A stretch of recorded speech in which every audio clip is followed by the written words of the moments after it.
Neighbours. Everybody needs good neighbours with a little understanding. You can find the perfect blend. Neighbours should be there for one another. That's when good neighbours become good friends. Ken, this is Josh Anderson, a computer whiz. Pleased to meet you, Mr. Anderson. How do you do? He's just trying to sort out a few problems we're having with our system. Troubleshooter, eh? Can't understand all the fuss myself. In my day, when a worker got sick, a couple of days in bed and he'd be back into it. When one of these jobs goes on the blink, you got a major catastrophe on your hands. And they call it progress. Yeah, it's pretty silly, really. Right, well, I'll leave you to it then. Thanks, Ken. Let's know next time you plan to work late. Wouldn't want any confusion. What movie was that we're in again? The sooner we get out of here, the better. Thank goodness you thought it was Caroline.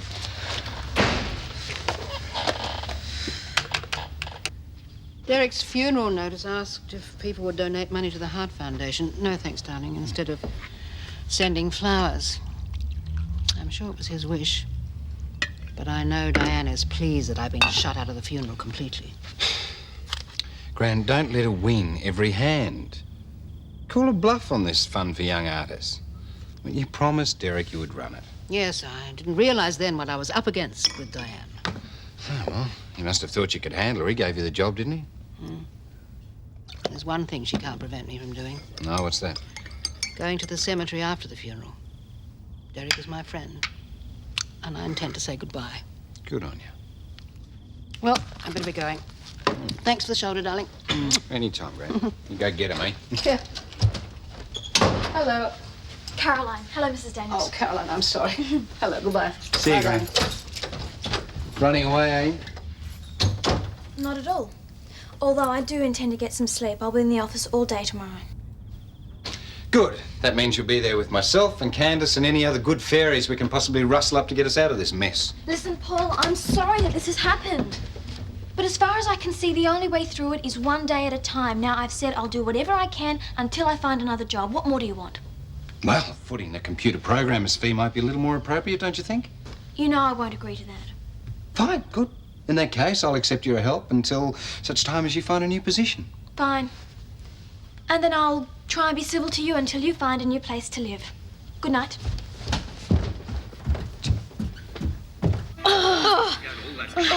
Come on, Todd. Sure you don't want any popcorn? In the ad break. Cody? I'm full. Oh, well, you want any drinks? Will you just come and sit here? You're missing the best bits. Well, you sure you don't want any? Quickly! Oh, that television's a bit loud. It's okay. No, Aunt Bev's got sensitive hearing.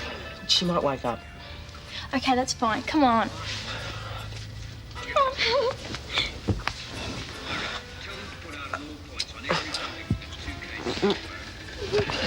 Well, if I can't watch TV in peace, I'm going to sleep.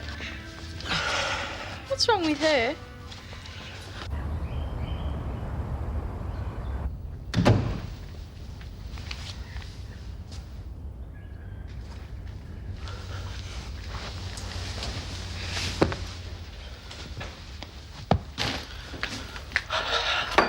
I can explain. I'm all ears. I'm trying to make it simple for you. Uh-huh. Well, it's sort of... Melissa and I... Cups, please. Right. You were talking about you and Melissa. Yeah. I mean, she's a great girl and everything. I just don't think we're suited. Oh? I mean, we used to be going out and everything. Well, we still are in theory. Go on. The problem is, Cody doesn't want to go out with Josh. He wants to go out with me, and I want to go out with her. I thought you said this was simple. You know, it would be if Josh and Melissa got together. They just don't seem interested in each other. So you're putting off telling them, hoping that they'll fall for your matchmaking attempts? No, we've tried to tell them. It's just that we haven't got around to it. They'll be very upset when they know what you're doing behind their backs. It's just so hard. And it won't get any easier. Believe me, I'm speaking from experience. Don't leave it any longer, okay?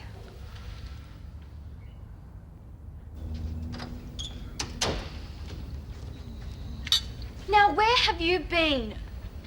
A heavy date. You know how it is. No, I don't know how it is. Chrissy, you could have called me. I've been worrying myself sick. I'm sorry, we were just too busy to call. Charming. Well, don't you want to know who I was with? Spare me the graphic details, please. It's too early in the morning. It's a pity. I thought you'd be really interested.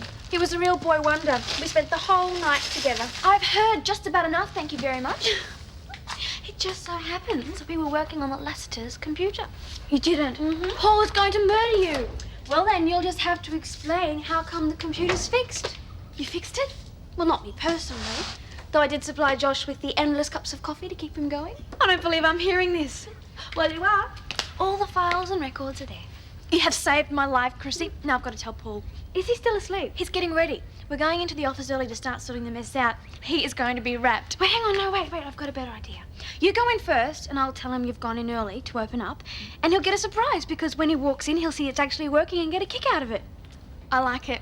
Well, go on, get going. Okay. Oh, this is just brilliant. This is the best news. And I've got to tell you, you're the most wonderful sister, and I owe you one. Goodbye. Oh.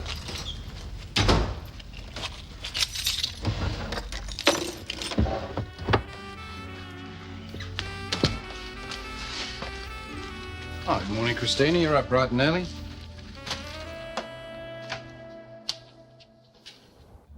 I don't know how they made their way under the couch.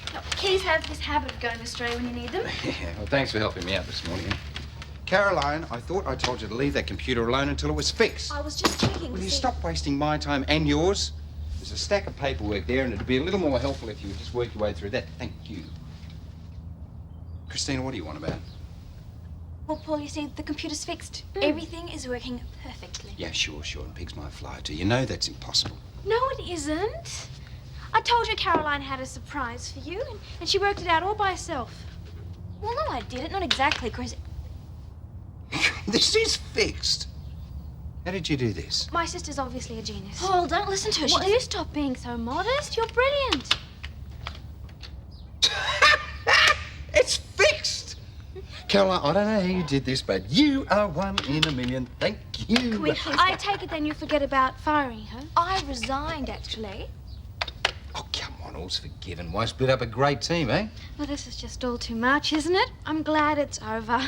We haven't got to worry now about finding a new housemate. Morning, all. Morning, Candace. Will you have a look at that? The virus is gone. Yep, all cured. Congratulations, it's brilliant. Well, helps when you surround yourself with the best staff, doesn't it? Excuse me. It must have been awful working all night on a computer. No, I got a buzz out of it, especially when I solved the problem. Yeah, it's okay if you got the brains for that sort of stuff. I don't understand anything like that. Oh, you don't have to be an Einstein to muck around on one. I mean, you already know how to play the games. Yeah, only the easy ones. Sean doesn't have many to choose from. Not like the ones you invent. Yes, I have created some masterpieces. Like the Return of the Killer Vegetables. One of my favourites. What's the joke? Thanks, mate. Nothing. Dumb. Hey, you guys should go down to the lake and study. We can ask you questions for the high school challenge quiz if you want. They don't need us to study. I don't know, I feel pretty tired. Yeah, and I've got to go see Christina about this computer stuff. Well, I'm out of here. I've got stuff to do. Yeah, wait up. I'll come with you. I've got to walk to Helen's. See ya. Now, this studying by the lake doesn't sound like a bad idea. Yeah. Oh, I just remembered I have to do something for Mum. Well, later. Yeah, around 12? Yeah, sure. Great.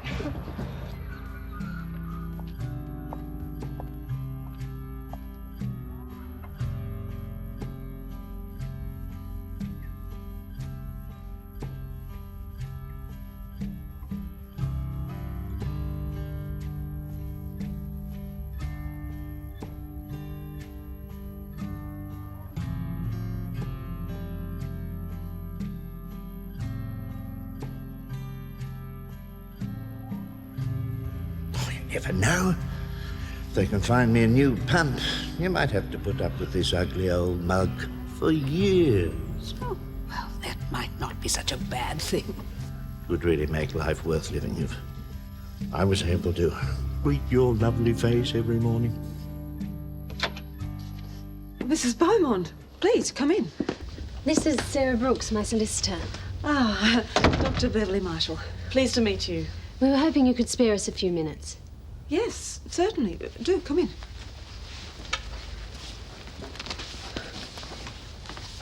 How can I help? It seems my father placed a great deal of trust in this woman, Helen Daniels, the one who was with him on the day he died. She became a major influence on him in his final weeks. He even left her money. What does this have to do with me? A medical opinion may be crucial if this case goes to court, and you were on the spot at the time. You plan to contest the will? Possibly. Dr. Marshall, when you arrived on the scene of Mr. Wilcox's collapse, what was your assessment of the situation? Once I ascertained he was in a coma, I rang... I'm sorry, I'm not making myself very clear. Did you find Mrs. Daniels' attitude toward the patient in any way unusual? No, she was very distressed, concerned. Some concern. Taking a dying man out of hospital. Mrs. Beaumont, please. Can you be certain how long Mr. Wilcox had been in a coma when you attended to him? Oh, these things are difficult to pinpoint, but I'm sure there was no delay. Mrs. Daniels rang for help immediately. Can you be certain of that? Of course she can't. In your opinion, do you think Mr. Wilcox's death could have been averted had a doctor been called in sooner? His condition was terminal. I doubt whether anything would have saved him. I don't believe that for one moment. I know my father would still be alive today if that woman had not been with him. Okay, what else? A toasted sandwich or cheesecake, perhaps? Anything your heart desires. Oh, some of that chocolate cake with ice cream. Sure. As soon as Eddie comes back out of the kitchen. You're an absolute angel, you know. Oh, that's a bit wimpy. I'd prefer genius or plain wonderful do it. Oh, okay. Anyway, what about Caroline's job? Oh, it's all cool, yeah. Paul tried to underplay it, but I'd say he thinks she's the greatest thing since sliced bread. Do you think you could arrange for that computer to break down again? What? No, it was a dream come true breaking into a system like Lester's. I would die happy if I knew I had to do it again. You're crazy. I've got better things to do than run around turning lights off after knock-off time. All right, Ken, I'll speak to the staff involved. In the meantime, how about you put up a general notice, eh? Thanks, Mr. Robinson. Oh, there's that young fella of yours. Eh? The young bloke. Met him last night at your office. What, Josh? Yeah, that's his name. Real whiz kid. Gee, they start him young these days. Oh, really? How's that? Well, look at him. Hardly more than a kid and knows all there is to know about computers. Must be bright if a big company like yours is hiring him. And you say that you met Josh at my office? Yeah, with your assistant there, Mr. Leslie. Working real late, they were. My assistant? OK, thanks, Ken. Thanks a lot. And it is so easy to get infected. Like, you don't even have to copy a file to get one. Infected, I know. People breathing on you all the time. It's awful. No, not that sort of virus. Computer viruses. Fascinating subject, that, isn't it? Hi, Paul. It's not what you think. Oh, isn't it? 5 minutes in my office, both of you.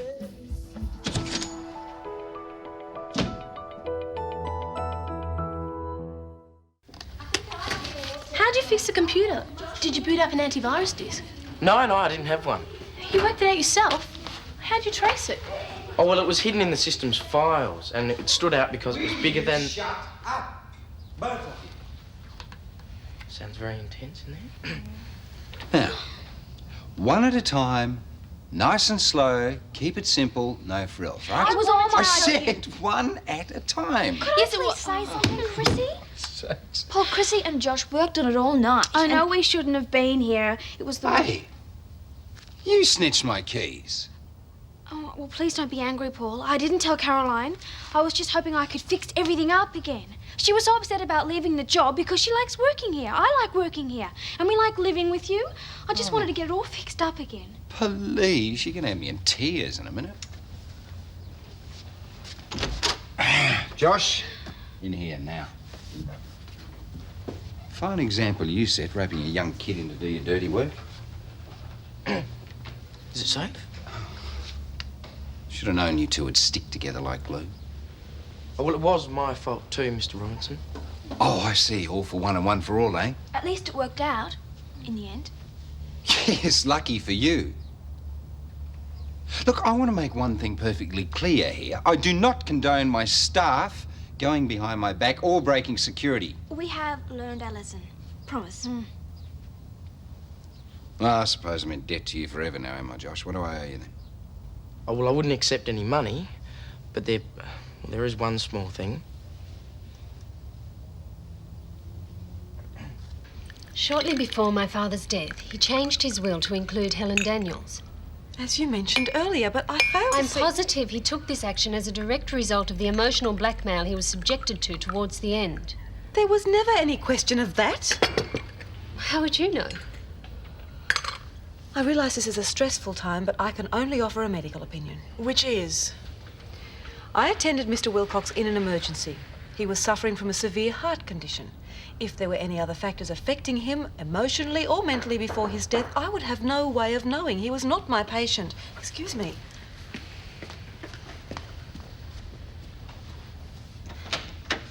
Hello. Hoping you might be free for a chat. No, it's not a good time. I think now's a very good time. Mrs. Beaumont, I had no idea you two were acquainted. Helen is my husband's mother-in-law. I think that explains Dr. Marshall's professional opinion, wouldn't you say? My relationship with Helen has nothing to do with this. I'd say it had everything to do with it.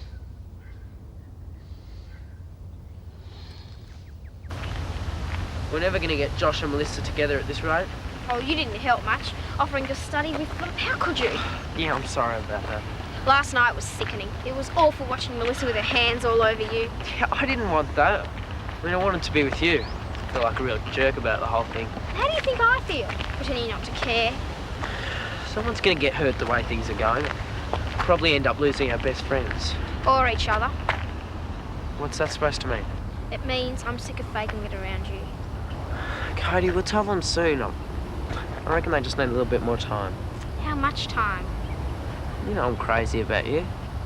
I thought maybe you were trying to get rid of me. No way. Todd, I want everyone to know about us. Yeah, they will. I promise. Do you think Cody and Todd will turn up? I don't think we need them anyway. I know most of the answers. Oh, yeah? Well, go ahead, try me. Okay. What's the green substance in plants called? Oh, it's a bit easy. Chlorophyll. Yeah, I was being kind. All right, I've got one for you. Okay, shoot. What would you say if I told you I had a free night in Lassiter's, all expenses paid, the suite, the works? What's this got to do with science? No, I'm serious. I've got a free night in Lassiter's. Paul Robinson gave it to me. No kidding. Was that for fixing the computer? Yeah, he asked me how I wanted to be paid, and that's what I told him. Plus, I've never stayed in a proper hotel. Oh, I stayed in some when I went overseas with Mum and Dad. It was great, all that room service. So, do you want to come? I mean, we could be royalty for the day. With Cody and Todd. Oh, yeah, sure. I suppose it'd be a good chance to get you and Cody back together. Well, I've decided she's not really my type. I think of her more as a friend now. A pal. Since when? For a while. I suppose it'd be fun. I mean, with the others, that is. Yeah.